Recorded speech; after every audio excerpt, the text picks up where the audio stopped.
Hey, what's happening, y'all? It's me coming back at you again with another vid. This time I'm gonna talk about some basketball, the NBA. And shout out to the brother K Back Boxing, man. He brought up an interesting point, and I thought I wanted to chime in on that as well. Now, one thing that stands out was two things that stand out is that the Cleveland Cavaliers scored fucking 86 points in the first half. What in the fuck? And not only that, they got 20 free throw attempts in the first quarter, which pretty much got them 49 points to end that quarter. Although, all credit to the Warriors, man, they're battling back, man. They're only down by they scored 68 at that half, and now they're only down by 12 points in the third quarter, 104-92. Okay, because to me there's some home cooking going on to allow those Cavs to score that many points, man. I've seen the referees making some blatant missed calls, man. It's unbelievable.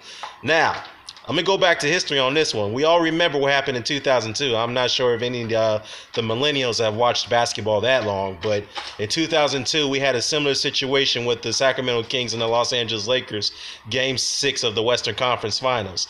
And we all remember the Kings were up one game in that series, 3-2, going into the that sixth game with all the momentum. And then all of a sudden, out of nowhere, all these damn blatant missed calls, non-technical calls. I remember it was one play where Kobe and Webber got tangled up, and Kobe had, flinged his arm out at Webber. Webber didn't like that, so he went after him, and the referees had to break it up. Well, no blows. There were no blows that were scored on it. Then nobody threw any blows, but Webber was signaling to throw a blow at Kobe. But next thing you know, Webber got hit the technical, but not Kobe Bryant. And this is me coming from a Laker fan. I found that kind of suspect right there. And then all of a sudden, in the fourth quarter, the Lakers got 23 free throw attempts in that quarter alone. And the Kings still lost that game by 4 points. Now, you tell me if there's nothing wrong with that picture. If that's not equatable to this situation with the Cavs and the Warriors, then you tell me what is, all right? And to another point, some are going to wonder, was that the highest points scored in NBA history in the first half? Yes, it is. In the playoffs, definitely.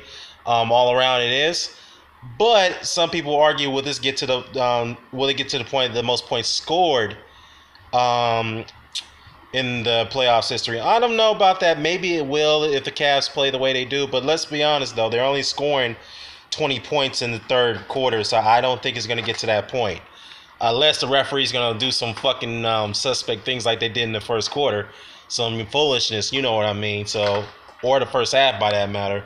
But we'll see. We'll see how it goes because we got one more quarter after this. And like I said, you got to give props to the Warriors, man. They're only down by 13, and they still dealing with all this bullshit that's going on right now. But I would like to divert to one fact now. The most points scored in total in NBA history is back in 1983 between the Detroit Pistons and the Denver Nuggets.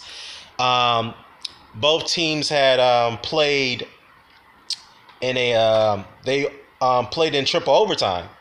And the Detroit Pistons scored 186 points. They won that game by 186-184. Okay?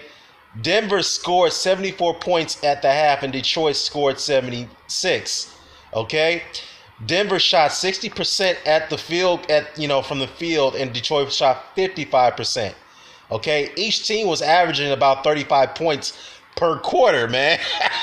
They were just shooting the lights out. Nobody could miss any shots. And now we all remember at that time, Isaiah Thomas, when his prime, was playing on that squad. He scored 47. Bill Laimbeer, was in his prime. He scored 17. John Long was on there. Kelly Trapica was on that team, scored 35, whatnot. But of course, Isaiah and Bill Laimbeer were the most standouts, obviously, from that Detroit Pistons squad.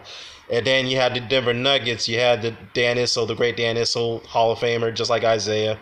Alex English, who's a very underrated player, who's a great player and Hall of Famer as well. So it's like, god damn, man. Yeah, so take a look at that game in 1983, man, because they played. That was a game when that was an era. In the game like that, in the era where physicality was very prevalent at that time. It had a major presence in the NBA, but another fact, though, the Denver Nuggets that year led the league in scoring. They were a high-scoring team at that time. I think they averaged 124, 125 points a game that year.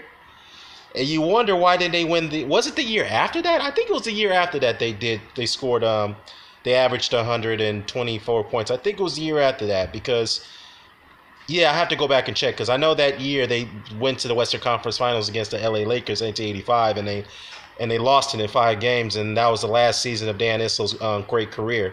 It closed a chapter on it. So, of course, Dan Issel fell on the wrong side of history when he yelled out a racial slur to a Mexican fan at a Denver game, and then that kind of somewhat pretty much got him blackballed by the NBA for making those racial remarks after the game. So, yeah, it is what it is, but you can't undermine the man's great career. But anyways, this video is not about Dan Issel, but like I said, y'all, take a look at that game right now. Gotta give props to the Warriors. They're still battling back. They're still in it.